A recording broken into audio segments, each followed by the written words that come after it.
To my friends in India and around the world, I send the best wishes of the Australian Government and all Australians for India Global Week 2020.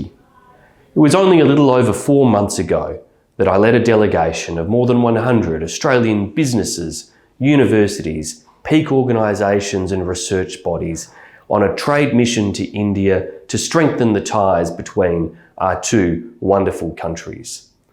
There at that time, in Australia, India and tragically across the world, we all started to face the health and economic battle with COVID-19. The pandemic has played and continues to play havoc with the lives and livelihoods of hundreds of millions of people around the world. But in the midst of this pandemic, on the 4th of June, Prime Minister Modi and Prime Minister Morrison held the first ever bilateral virtual summit between our two leaders, where we elevated the relationship between India and Australia to a comprehensive strategic partnership. It shows that even in the most trying of circumstances, we are able, as friends, as collaborators, to build and strengthen our partnership and to plan for the recovery and for the future. The comprehensive strategic partnership is underpinned by broad, practical action,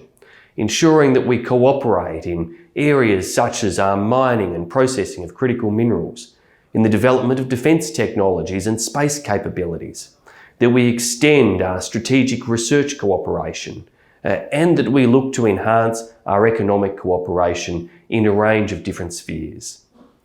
Indian government policies such as the Make in India program and its goal of moving to full electric mobility by 2030 should increase Indian demand for our critical minerals, including rare earths, and enhance opportunities for collaboration that allows both our countries to see continued economic growth and enhanced prosperity for all of our peoples. It's continuing these ties and building upon them that is so important to seize the opportunities of the future.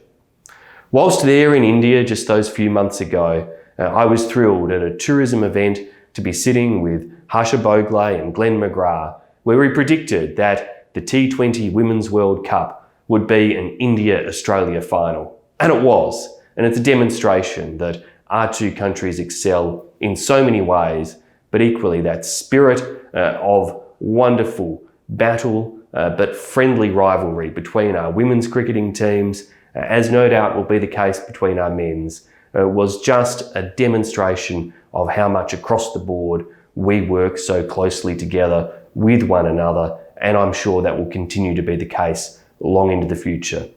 I wish everyone all the best through these trying times with India Global Week 2020, and importantly as we seize the many opportunities for Australia and India to grow our relationship long into the future.